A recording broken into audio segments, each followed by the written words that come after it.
Predicar la palabra de Dios, cualquier texto de la palabra de Dios, es una tarea que está muy por encima de cualquier capacidad humana. Pero hay ciertos textos de la Biblia que predicarlos es casi un atrevimiento. Y esta tarde vamos a estar estudiando un texto así. Quisiera, por favor, hermanos, que fueran conmigo a Efesios capítulo 3. Y vamos a leer los versículos 14 al 21. Efesios capítulo 3, versículos 14 al 21. Dice el apóstol Pablo: por esta causa doblo mis rodillas ante el Padre de nuestro Señor Jesucristo, de quien toma nombre toda familia en los cielos y en la tierra, para que os dé, conforme a las riquezas de su gloria, el ser fortalecidos con poder en el hombre interior por su Espíritu, para que habite Cristo por la fe en vuestros corazones, a fin de que, arraigados y cimentados en amor, seáis plenamente capaces de comprender con todos los santos cuál sea la anchura, la longitud, la profundidad y la altura, y de conocer el amor de Cristo que excede a todo conocimiento, para que seáis llenos de toda la plenitud de Dios. Y aquel que es poderoso para hacer todas las cosas mucho más abundantemente de lo que pedimos o entendemos, según el poder que actúa en nosotros, a Él sea gloria en la iglesia en Cristo Jesús, por todas las edades, por los siglos de los siglos. Amén. Esta oración que Pablo reasume luego del paréntesis que introdujo en el versículo 2 y que estudiamos en los domingos anteriores, es generalmente reconocida como la más sublime, la más majestuosa y la de más amplio alcance de todas las oraciones que encontramos en las epístolas paulinas, o posiblemente en toda la Biblia. De hecho, un comentarista dice que este es uno de los pasajes más sublimes de todo el Nuevo Testamento. A lo largo de esta epístola, Pablo ha venido desarrollando el tema de la vida cristiana, tratando de hacer entender a estos hermanos y a todos nosotros quiénes somos en Cristo y los recursos ilimitados que tenemos en Él. Pablo ve la importancia de un sano entendimiento de las doctrinas fundamentales de la fe cristiana. Por eso en el capítulo 1 pide a Dios en oración que ilumine el entendimiento de estos hermanos para que pudiesen comprender plenamente todas estas cosas. Efesios capítulo 1, versículo 15, la primera oración que aparece en la epístola: por esta causa también yo, habiendo oído de vuestra fe en el Señor Jesús y de vuestro amor para con todos los santos, no ceso de dar gracias por vosotros, haciendo memoria de vosotros en mis oraciones, para que el Dios de nuestro Señor Jesucristo, el Padre de gloria, os dé espíritu de sabiduría y de revelación en el conocimiento de Él, alumbrando los ojos de vuestro entendimiento. Ahora, a partir del capítulo 3, versículo 14, y hasta el final de la epístola, Pablo nos exhorta a vivir a la altura de lo que somos y conforme a los recursos que tenemos. Y es precisamente acerca de esto que trata esta oración que vamos a estudiar en esta tarde. Pablo desea que los creyentes sean capacitados por Dios para vivir como cristianos. En la primera oración de la carta que encontramos en el capítulo 1, Pablo pide iluminación para que ellos conozcan el poder y los recursos con que cuentan. En esta segunda oración, Pablo pide a Dios que ellos puedan hacer uso de ese poder. Y es que no basta con tener un amplio conocimiento de las doctrinas bíblicas, debemos vivir a la luz de esas doctrinas que conocemos. Ciertamente no existe un privilegio más grande en este mundo que ser cristianos. No hay nada más glorioso que conocer en Cristo al único Dios vivo y verdadero. Ahora debemos mostrar al mundo esa realidad en nuestro diario vivir. Y eso es precisamente lo que Pablo pide a Dios en oración por estos creyentes en Éfeso. Podemos dividir nuestro texto en tres partes. En primer lugar, en los versículos 14 y 15, tenemos el fundamento de esta oración. En segundo lugar, en los versículos 16 al 19, tenemos las peticiones contenidas en esta oración. Y finalmente, en los versículos 20 al 21, la doxología o palabras de alabanza con las que Pablo concluye esta oración. Veamos entonces, en primer lugar, el fundamento de esta oración. Hay dos cosas que incentivan a Pablo a orar por estos hermanos. Dos cosas sobre las cuales descansan sus peticiones. La primera de ellas son los privilegios que tenemos en Cristo y que nos han sido revelados en su palabra. Versículo 14. Por esta causa doblo mis rodillas ante el Padre. Y nos preguntamos, ¿por causa de qué? Pablo dice, por esta causa oro. ¿Por causa de qué? Bueno, muy probablemente por todo lo que Pablo ha venido diciendo acerca de nuestra posición en Cristo y más particularmente por los privilegios que ahora disfrutamos los gentiles como parte del pueblo de Dios. Ya no somos extranjeros ni advenedizos, dice Pablo en el versículo 19 del capítulo 2, sino conciudadanos de los santos y miembros de la familia de Dios. En Cristo somos ahora una sola nación, una sola familia, un solo templo espiritual en el que Dios habita. Capítulo 2, versículo 20. Edificados sobre el fundamento de los apóstoles y profetas, siendo la principal piedra del ángulo Jesucristo mismo, en quien todo el edificio, bien coordinado, va creciendo para ser un templo santo en el Señor, en quien vosotros también sois juntamente edificados para morada de Dios en el Espíritu. Vosotros, iglesia, dice Pablo, sois el templo de Dios. Dios habita en vosotros. El Dios omnipotente mora en vosotros. Y es basado en esta realidad que Pablo pide lo que pide en este pasaje. Esto nos enseña, hermanos, de paso, que las cosas que nosotros pedimos en oración deben ser coherentes con los propósitos de Dios. Cuando Pablo ora, lo hace basado en la voluntad revelada de Dios. Muchas personas dicen que oran y que no tienen lo que piden, pero es que piden cosas que Dios no ha prometido conceder. Dios tiene que hacer tal o cual cosa porque yo se lo pedí en oración. No necesariamente. Nosotros debemos pedir conforme a la voluntad revelada de Dios. Lo que Pablo conoce de los propósitos divinos es lo que lo mueve a orar y a pedir. Y nosotros debemos hacer lo mismo, hermanos, al orar por nosotros y al orar por otros. Los intereses de Dios deben ser los nuestros al orar, porque es su voluntad la que perseguimos. Y Dios, según este texto, está interesado en formar un templo espiritual donde su gloria pueda ser cada vez más visible en el mundo. Ese es el interés de Dios y ese es el interés de Pablo. Dice un autor, a Dios le interesa más nuestra santidad que nuestra comodidad. Hay muchas personas que no han entendido eso. A Dios le interesa más nuestra santidad que nuestra comodidad. Se deleita más en la integridad y pureza de su iglesia que en el bienestar material de sus miembros.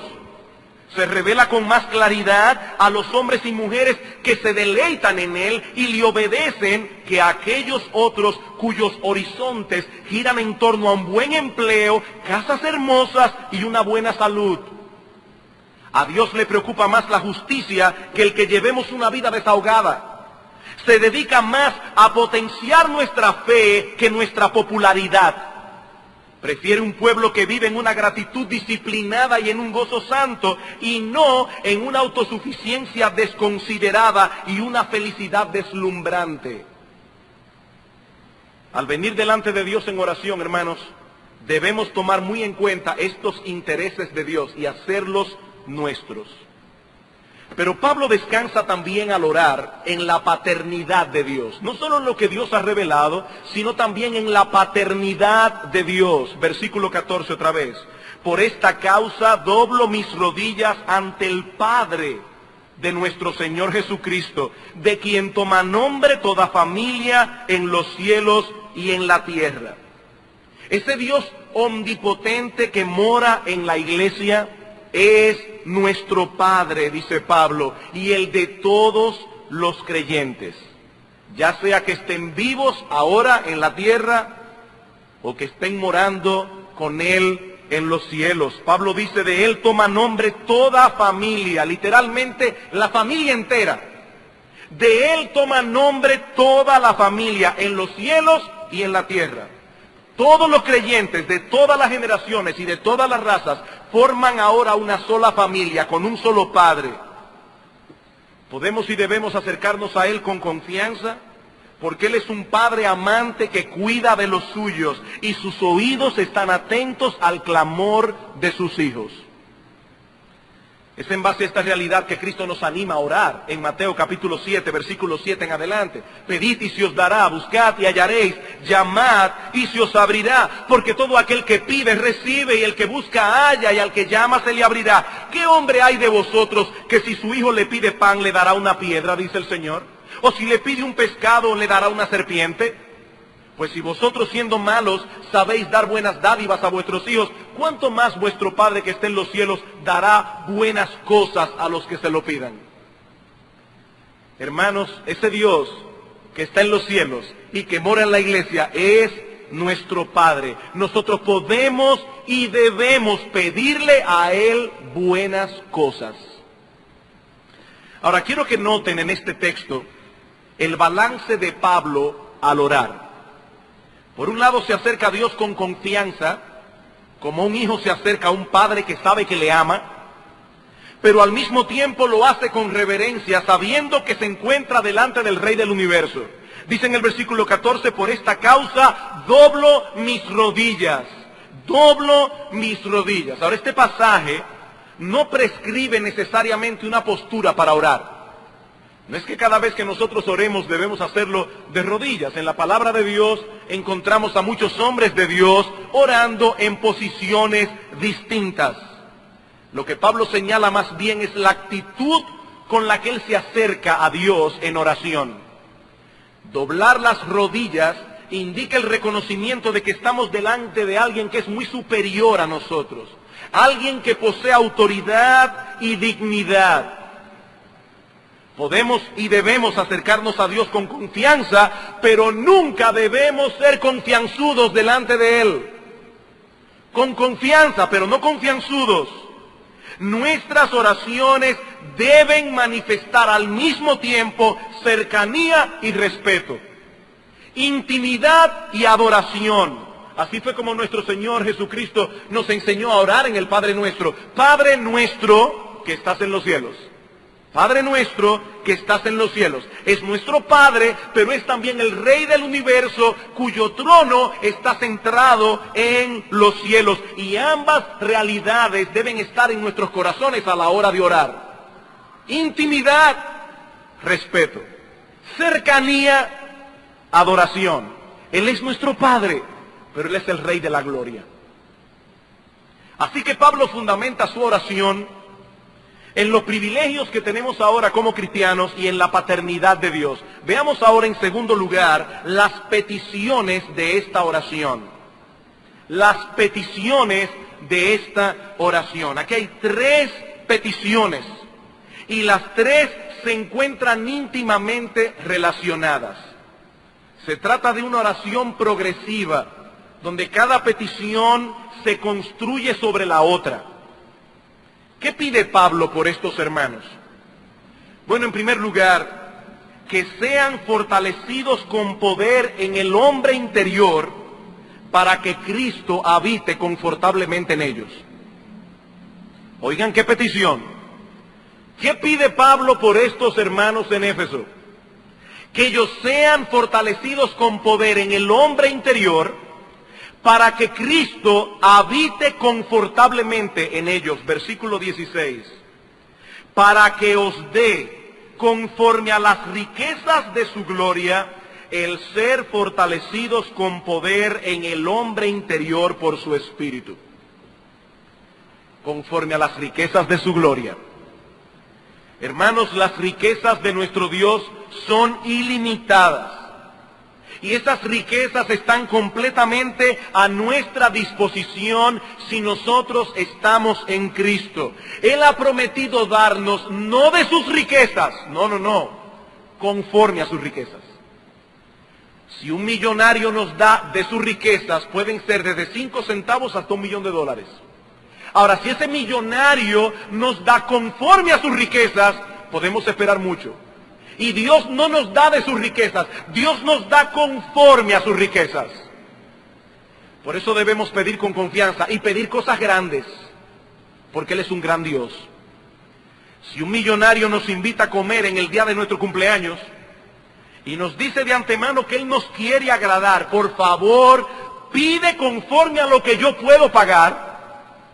Muy probablemente no pediremos un plato de fritos verdes con una batida de granadillo. Él nos ha dicho, pide conforme a lo que yo puedo pagar. Olvídate de los precios en el menú.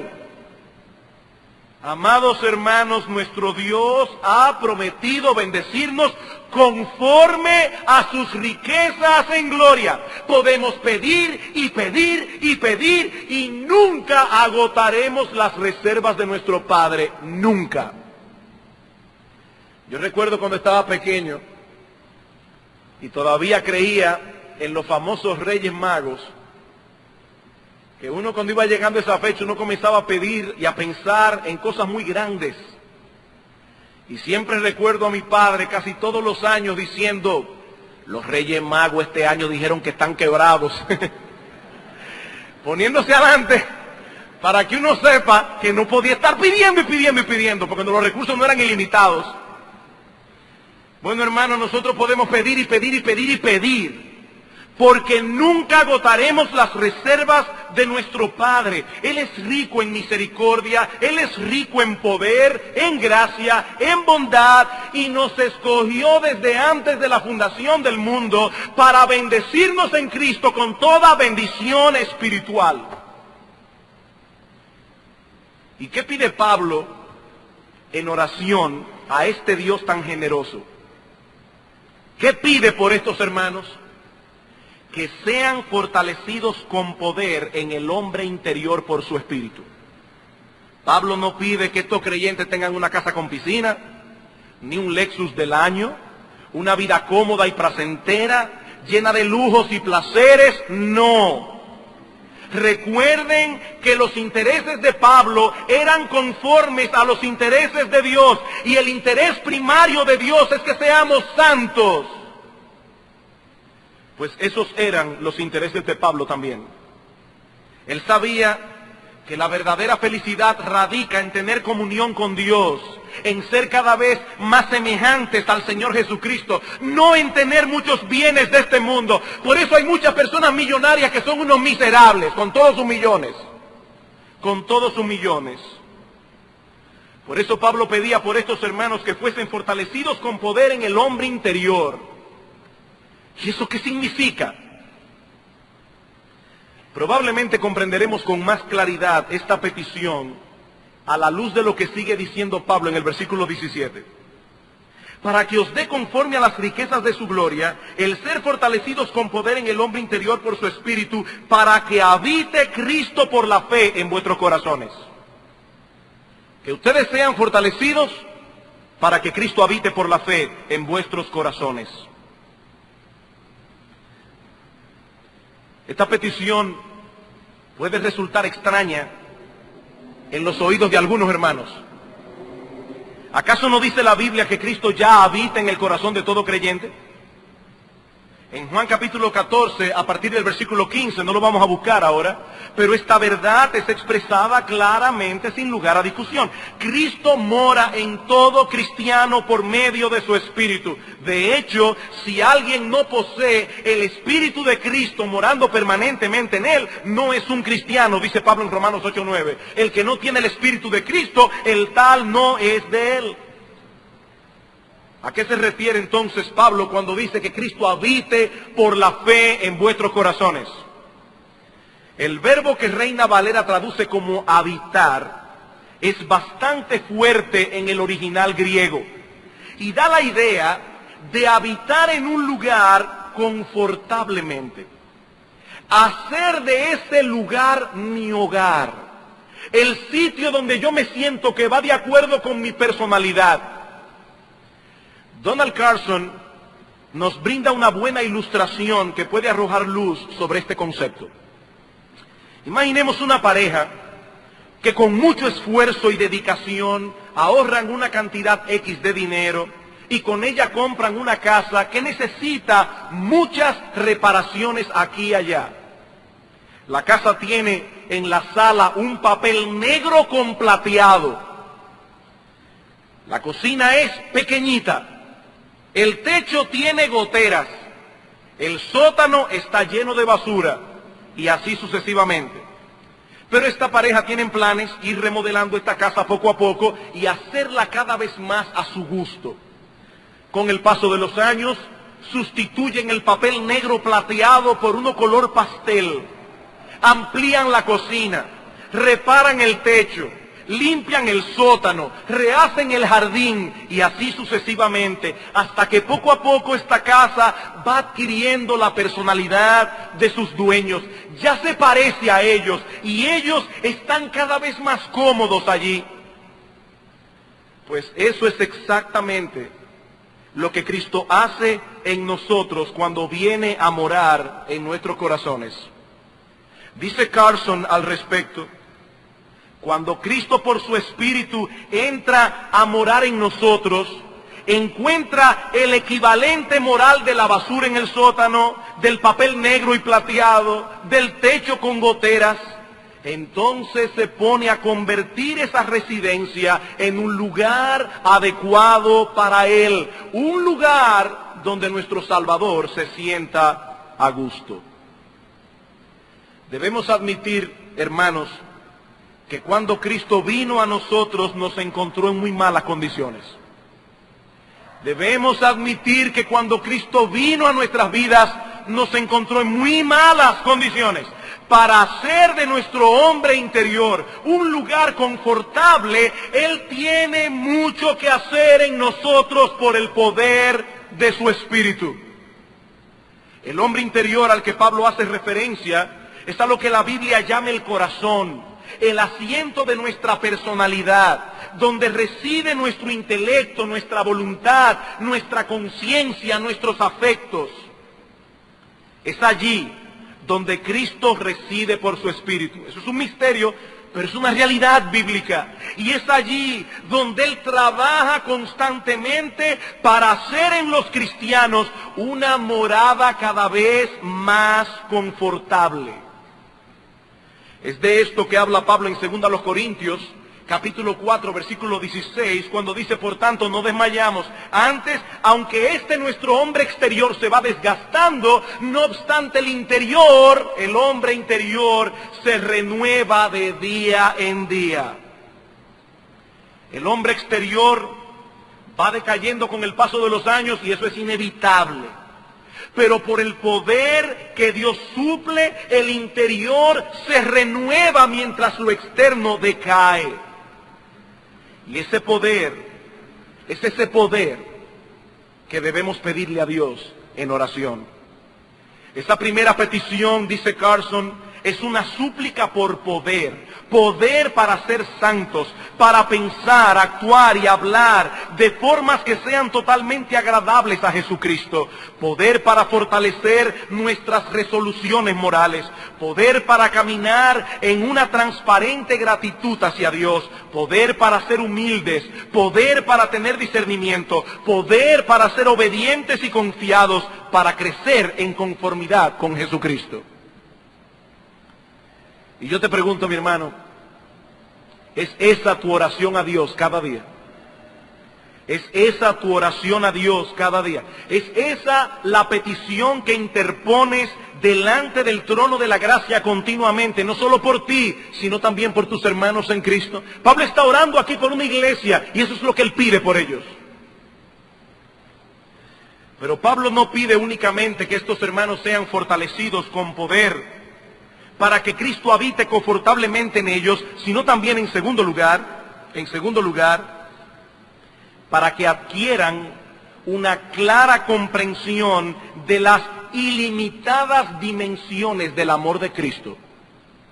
Pablo pide por estos hermanos que ellos adquieran una clara comprensión de las ilimitadas dimensiones del amor de Cristo. Versículo 17. Vamos desde el 16. Para que os dé conforme a las riquezas de su gloria el ser fortalecidos con poder en el hombre interior, para que habite Cristo por la fe en vuestros corazones, a fin de que, arraigados y cimentados en amor, seáis plenamente capaces de comprender con todos los santos cuál sea la anchura, la longitud, la profundidad y la altura, y de conocer el amor de Cristo que excede a todo conocimiento. El poder de Dios obrando en nuestro interior hace en nosotros una morada cada vez más confortable para Cristo. Y eso a su vez nos permite adquirir un conocimiento cada vez más amplio de su amor para con nosotros. Y es por ese conocimiento que Pablo ora aquí. Ahora, estos creyentes en Éfeso ya conocían el amor de Cristo. Ellos sabían hasta qué punto Cristo los había amado y los amaba todavía. Pero aún así, Pablo pide en oración que ellos conocieran el amor de Cristo. Ahora, para entender esta petición, hay dos palabras claves en nuestro texto que debemos señalar. La primera es la palabra comprender, en el versículo 18. Seáis plenamente capaces de comprender. Este verbo, en el original, encierra la idea de asimilar algo, agarrarlo, hacerlo nuestro, entender realmente una cosa. Hay estudiantes que cuando van a hacer un examen, se embotellan las preguntas o las respuestas. Y llegan allí al examen, casi no se quieren ni mover para que no se le desencaje todas las cosas que tienen en su memoria. Y uno le dice, mira, lo importante no es que tú te embotelles las cosas, lo importante es que tú agarres el concepto. Bueno, esa es la idea de la palabra comprender que aparece allí. La segunda palabra clave es el verbo conocer en el versículo 19, y de conocer el amor de Cristo. Y esta es una palabra distinta, completamente distinta. Apunta más bien hacia un conocimiento experimental. Pablo quiere que estos hermanos puedan entender el alcance del amor de Cristo para con ellos, pero no como un mero ejercicio intelectual. Él pide a Dios en oración que ellos sean capaces de experimentar ese amor en sus vidas cada vez más abundantemente. Esto incluye, por supuesto, la comprensión intelectual de ciertas doctrinas, pero, hermanos amados, encierra mucho más que eso, mucho más. Un autor cristiano nos cuenta la siguiente experiencia personal que puede aclararnos un poco de qué tipo de conocimiento es que Pablo está hablando aquí. Cuando este hermano era todavía un niño de 10 años, tuvo que pasar varias semanas en el hospital por causa de una enfermedad aparentemente grave. Finalmente salió de peligro y pudo volver a su casa a pasar por una larga convalecencia de varios meses. Una tarde, cuenta él, me desperté y me encontré a mi madre sentada junto a mi cama llorando en silencio. Como solo podía hacerlo un niño de 10 años, balbucié, mamá, ¿me quieres de verdad? ¿Me quieres de verdad? Por supuesto, dice él, esto acabó de conmoverla y salió apresuradamente de mi habitación. Si me hubieran preguntado el día anterior si mis padres me querían, hubiera respondido sin dudarlo que sí. Pero la enfermedad me dio una oportunidad de ser testigo de las lágrimas de mi madre y me dio motivos para reflexionar. En lugar de responder como un loro, por supuesto que mis padres me quieren, analicé conscientemente qué estaba pasando y exterioricé mi conclusión. Hermanos, es de ese tipo de conocimiento experimental que Pablo está hablando en nuestro texto. Una cosa es repetir como un loro, sí, Cristo me ama, que decir en medio de lágrimas y sobrecogidos por el amor de Jesucristo, sí, Cristo me ama. Son dos cosas muy distintas. Son las mismas palabras, pero son dos tipos de conocimientos muy diferentes. Hermanos, Pablo quiere que estos hermanos conozcan así como este niño y mucho más el amor de Cristo, un amor de proporciones y dimensiones ilimitadas, para que seáis plenamente capaces de comprender cuál sea la anchura, la longitud, la profundidad y la altura de ese amor. Algunos comentaristas ingeniosos han tratado de interpretar cada una de las expresiones que encontramos en el versículo 18 para describir las dimensiones del amor de Cristo. Por ejemplo, alguien dijo de este texto que el amor de Cristo es tan ancho que abarca toda la raza humana, tan largo como la eternidad, tan profundo como la miseria humana y el pecado, y tan alto como el cielo. Ahora, yo creo personalmente que es muy probable que Pablo no estuviera pensando en ninguna de esas cosas cuando escribió estas palabras. El apóstol tiene más bien la intención de llevarnos a entender la magnitud de este amor y lo difícil que es expresarlo con palabras. Él no encuentra las palabras apropiadas, como él mismo dice en el versículo 19, es un amor que excede a todo conocimiento. Por eso yo preferiría, y me excusan los teólogos de la iglesia, pero yo preferiría explicar estas palabras de Pablo a la luz de la estrofa sencilla de una conocida canción para niños acerca de ese amor. Es tan alto que no puedo ir arriba de él. Es tan bajo que no puedo ir debajo de él. Es tan ancho que no puedo ir afuera de él. Tan grande es el amor de Dios. Tan grande es el amor de Dios. Hermanos, Cristo nos ama con un amor que es imposible de comprender plenamente y mucho menos de explicar. Por eso decía hace un momento, al principio, hermanos, es casi un atrevimiento predicar de ese pasaje. Es casi un atrevimiento. Pero Cristo quiere que nosotros adquiramos una comprensión cada vez más profunda de su amor. Y Él quiere que lo experimentemos en una forma cada vez más plena en nuestras vidas. Esto no es un credo que nos vamos a aprender, es un amor que vamos a disfrutar, es un amor en el que nos vamos a deleitar, es un amor que debe llenar el corazón. Es de eso que Pablo está hablando aquí. Y para que esto sea posible, tres cosas son necesarias, dice Pablo. En primer lugar, debemos estar arraigados y cimentados en amor. Versículo 17, para que habite Cristo por la fe en vuestros corazones, a fin de que arraigados y cimentados en amor, seáis plenamente capaces de entender ese amor. Cuando Cristo viene a morar en nuestros corazones, su amor es derramado en nosotros. Y ese amor comienza a obrar en nosotros.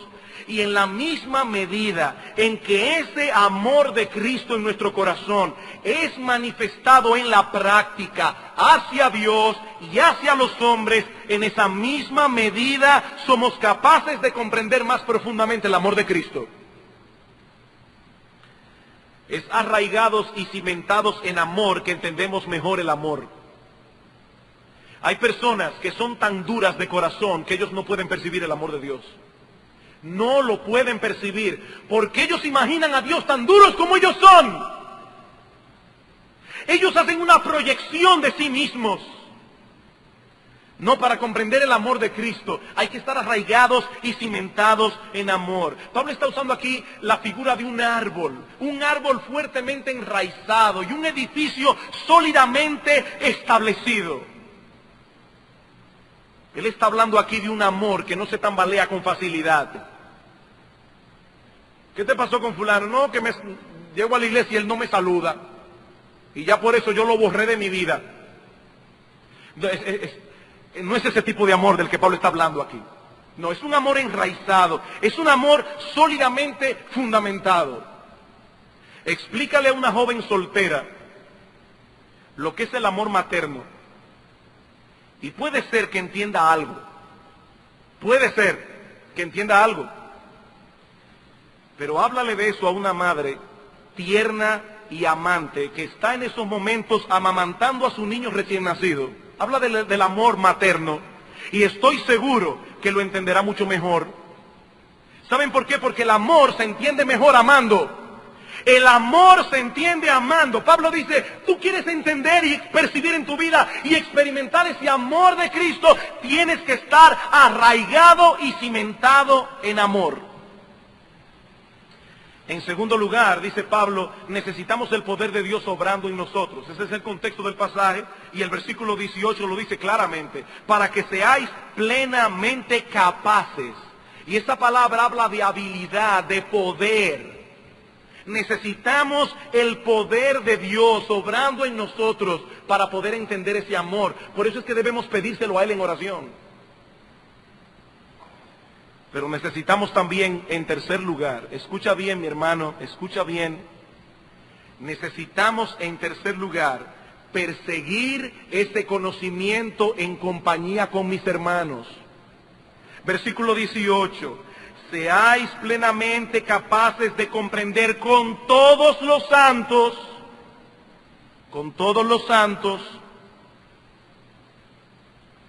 el aislamiento de otros creyentes es una barrera para poder obtener esa clase de conocimiento experimental del amor de Cristo. Es una barrera. ¿Tú quieres conocer más del amor de Cristo? ¿Quieres experimentar en tu vida en una forma más plena ese amor, percibirlo más claramente? Bueno, debes poner en práctica el principio de amor que Cristo puso en ti en el momento de la conversión. Debes orar a Dios que te capacite con su poder para una mejor comprensión de ese amor. Debes perseguir ese conocimiento no en soledad, sino en compañía de tus hermanos en la fe. Teniendo comunión con los santos, no con el grupito de mis amigos en la iglesia, con los santos. Si son santos, son mi familia y a ellos yo me debo. Y todo esto nos lleva de la mano a la tercera petición de Pablo. Aparte de pedir a Dios poder, aparte de pedir a Dios comprensión del amor de Cristo, Pablo pide nada más y nada menos que estos hermanos sean llenos de toda la plenitud de Dios. ¿Qué pide Pablo por estos hermanos? Simplemente que ellos sean llenos de toda la plenitud de Dios. Versículo 19. Y de conocer el amor de Cristo que excede a todo conocimiento para que seáis llenos de toda la plenitud de Dios. Y este es el clímax de esta oración. Es hacia aquí donde nos conducen las otras peticiones que hemos visto ya. Pablo quiere que tengamos el poder de Dios obrando en nuestras vidas para hacer en nosotros una morada cada vez más confortable para nuestro Señor, para que así comprendamos y experimentemos más plenamente su amor, y todo eso para que seamos llenos de toda la plenitud de Dios. En otras palabras, para que sigamos avanzando en nuestro proceso de madurez y crecimiento espiritual. Ya Dios mora en nosotros si somos cristianos. Y está obrando en nosotros, haciéndonos cada vez más semejantes a nuestro bendito, precioso Señor Jesucristo. Lo que Pablo pide por estos creyentes de Éfeso es que ellos puedan ser llenos de todas las excelencias espirituales que Dios puede impartirles. Todas las excelencias espirituales. Esa expresión, estar lleno de o ser lleno, es usada a menudo en la Escritura para expresar la experiencia de ser completamente dominado por alguna cosa. Por ejemplo, estar lleno de ira es lo mismo que ser dominado completamente por la ira. Estar lleno de gozo es lo mismo que ser completamente dominado por el gozo. Ser lleno de la plenitud de Dios no es otra cosa que ser completamente dominado por el carácter de Dios. Eso es lo que Pablo quiere. Ser completamente dominado por el carácter de Dios, su sabiduría, su amor, su misericordia, su bondad, su paciencia, su longanimidad y todas aquellas características que hacen que nuestro Dios sea hermoso. Todas aquellas características que hacen a nuestro Dios deseable.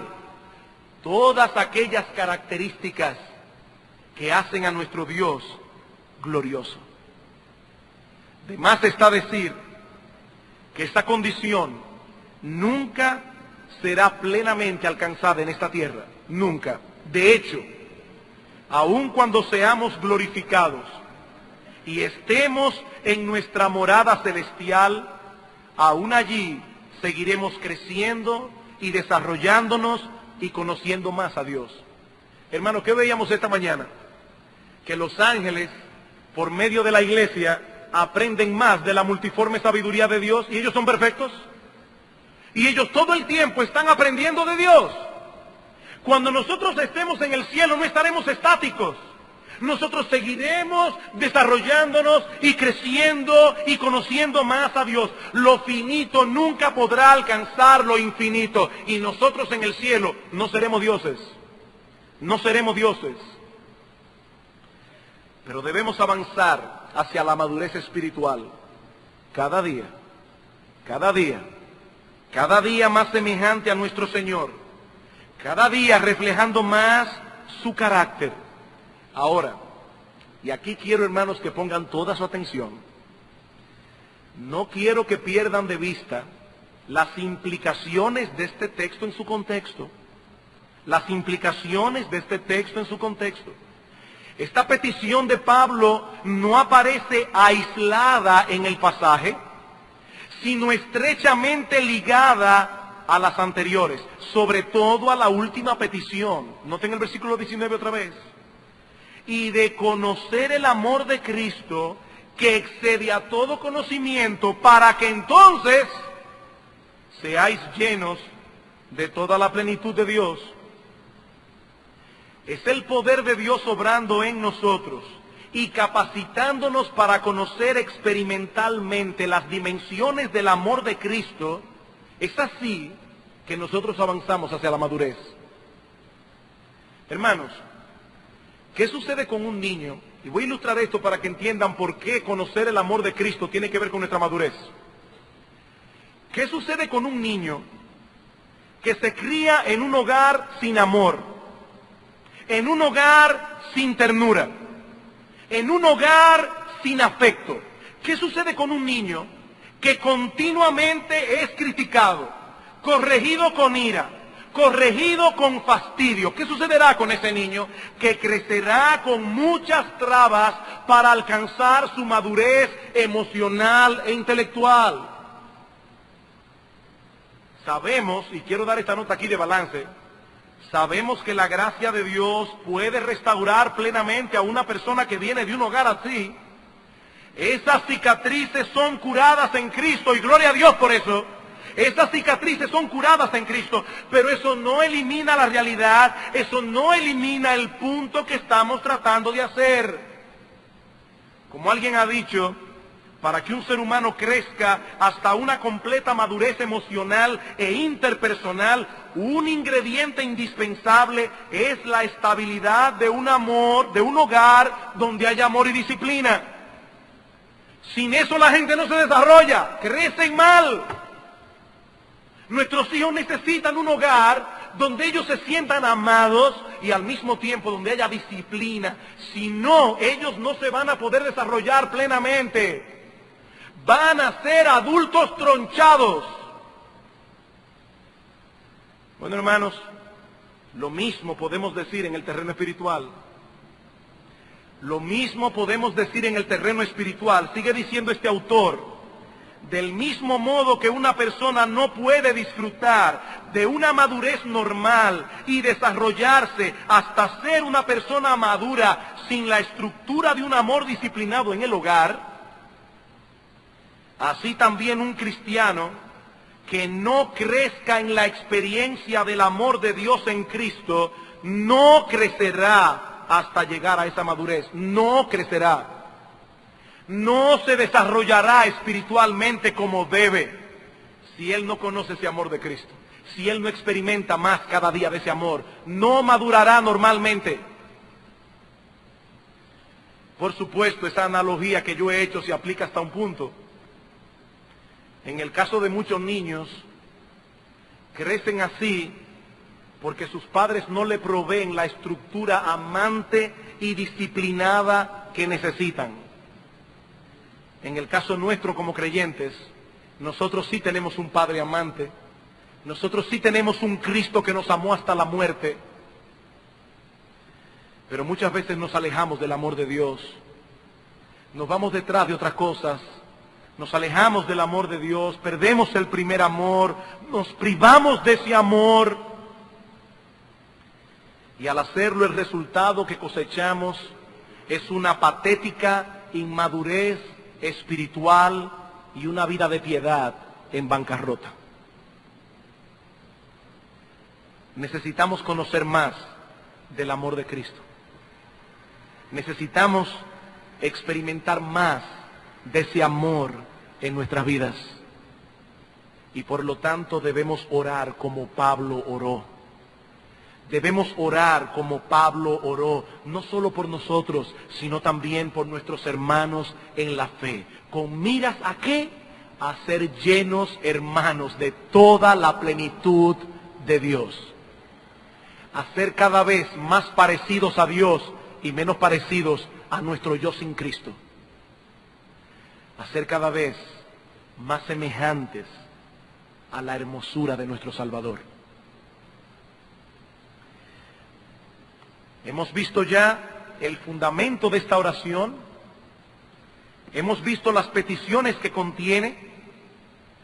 Veamos ahora en último lugar y mucho más brevemente la doxología con que Pablo concluye esta oración.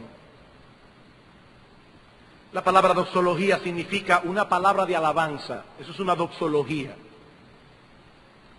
Y Pablo concluye esta oración con una doxología. Hermanos, esta oración de Pablo es definitivamente gloriosa. Yo no sé a ustedes, yo no sé si yo tuve la capacidad de expresar en esta noche lo que yo tenía en mi mente y en mi corazón, pero a mí esta oración me abrumó. Esta oración me abrumó completamente.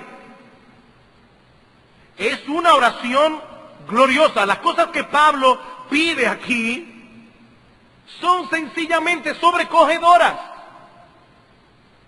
Pero ahora en esta doxología final, en estas palabras de alabanza, Pablo pone estas peticiones en su contexto apropiado. Y nos dice dos cosas. En primer lugar, que nuestro Dios es capaz de hacer eso y muchísimo más.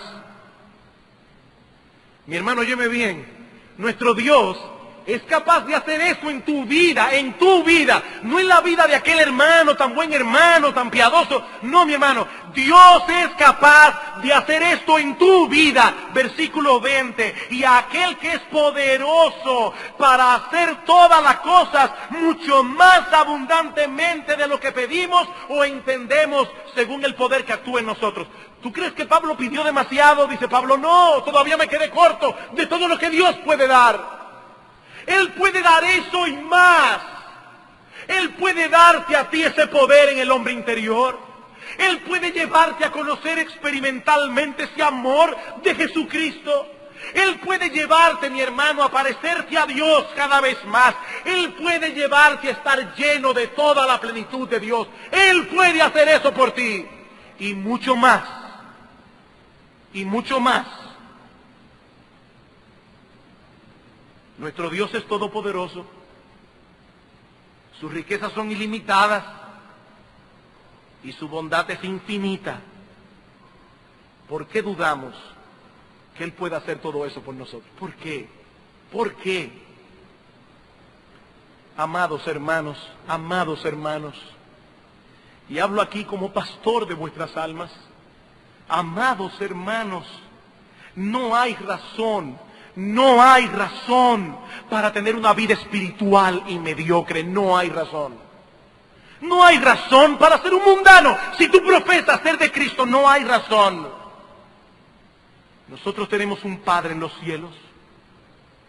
Nosotros tenemos un Padre en los cielos que puede responder una oración como esta y aún puede hacer mucho más, mucho más.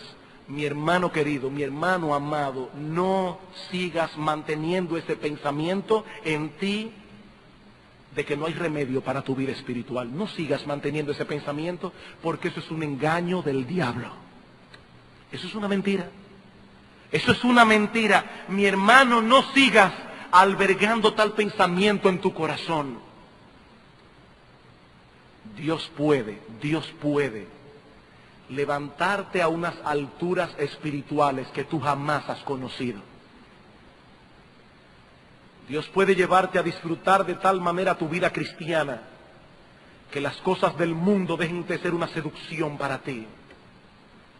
Dios puede llenar tu corazón de ese gozo y esa alegría que vienen de estar en Cristo, ese gozo y esa alegría de tener comunión con nuestro bendito Salvador. Dios puede hacer eso por ti. No sigas viviendo una vida espiritual mediocre, no sigas viviendo una vida espiritual derrotada, no sigas viviendo como un pordiosero, teniendo en los cielos un Padre como nuestro Padre. Pero en segundo lugar, Pablo nos dice en esta doxología que el propósito final de esta oración, la meta final de esta oración, es que se dé gloria a Dios en la iglesia, en Cristo Jesús. Versículo 21. Vamos desde el 20. Aquel que es poderoso para hacer todas las cosas, mucho más abundantemente de lo que pedimos o entendemos, según el poder que actúa en nosotros, a Él sea gloria en la iglesia, en Cristo Jesús, por todas las edades, por los siglos de los siglos. Amén. En la medida en que todos los miembros de la iglesia crecen y maduran espiritualmente, en esa misma medida la iglesia cumple con su llamado de darle gloria a Dios, ahora en este mundo, y Pablo dice, y por los siglos de los siglos. Por los siglos de los siglos. Hermanos, la iglesia seguirá siendo por toda la eternidad el instrumento a través del cual Dios manifestará su gloria. Mi amado hermano, tu responsabilidad de cuidar tu vida espiritual y de clamar a Dios porque estas cosas que hemos visto hoy sean una realidad en tu vida, esa responsabilidad tuya no solo te compete a ti, le compete a la iglesia. Le compete a la iglesia, tiene repercusiones colectivas. Cuando decimos que Dios debe ser glorificado en la iglesia, no debemos pensar en la iglesia como un ente abstracto. Mi hermano, tú y yo somos la iglesia. Tú y yo somos la iglesia. Si Cristo va a ser glorificado en la iglesia, si Dios va a manifestar su gloria en la iglesia, mi hermano, la va a manifestar en ti y en mí. Nosotros somos la iglesia. Nosotros somos esas piedras vivas que componen este templo espiritual. Y es nuestra responsabilidad que esa luz de la gloria divina brille cada vez más intensamente en nuestras vidas. Esa es nuestra responsabilidad para la gloria del Cordero. Que Dios use su palabra en esta noche para despertar nuestras almas y para incentivarnos a seguir decididamente corriendo esta carrera con paciencia, pero en dependencia de Dios, en dependencia del poder que Dios da. Que Dios permita que Iglesia Bíblica del Señor Jesucristo, con cada uno de sus miembros, contigo mi hermano y conmigo, le dé gloria a Jesucristo hasta el día de su venida. Vamos a orar. Oh Padre nuestro que estás en los cielos, cuán cortos nos sentimos, oh Señor, cuán deficiente para poder exponer un pasaje de las Escrituras como este. Pero sobre todas las cosas, Señor, ¿cómo podemos entender el amor de Cristo? Señor, mira nuestra iglesia, mira a cada uno de los hermanos que la componen. Padre, mira a aquellos que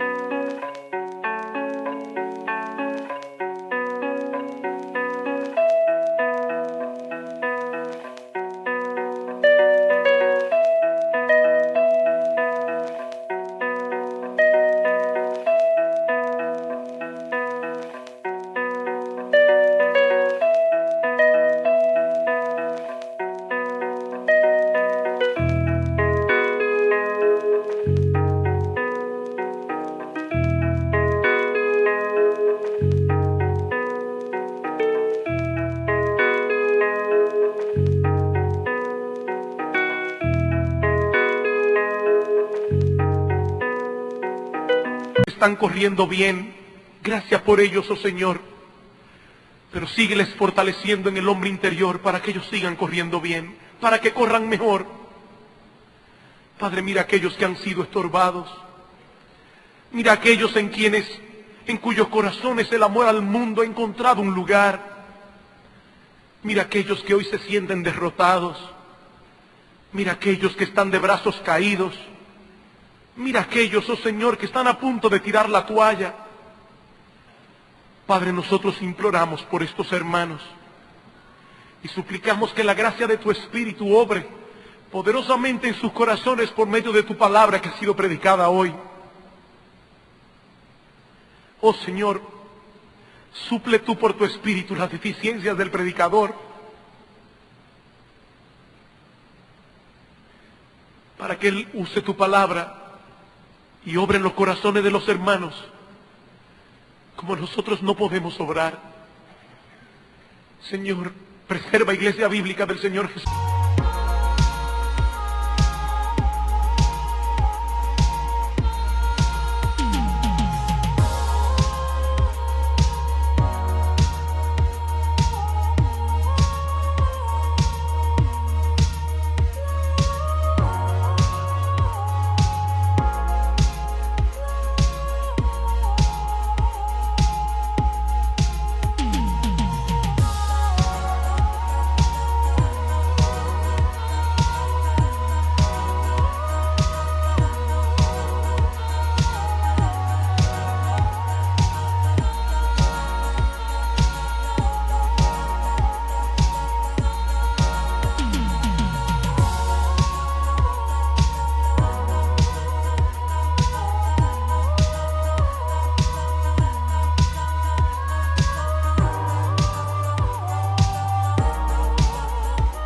Cristo,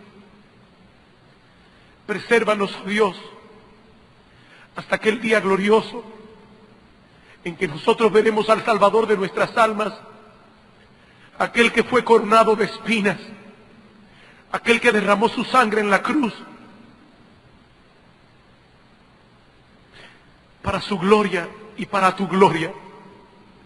Pedimos todas estas cosas en su nombre. Amén.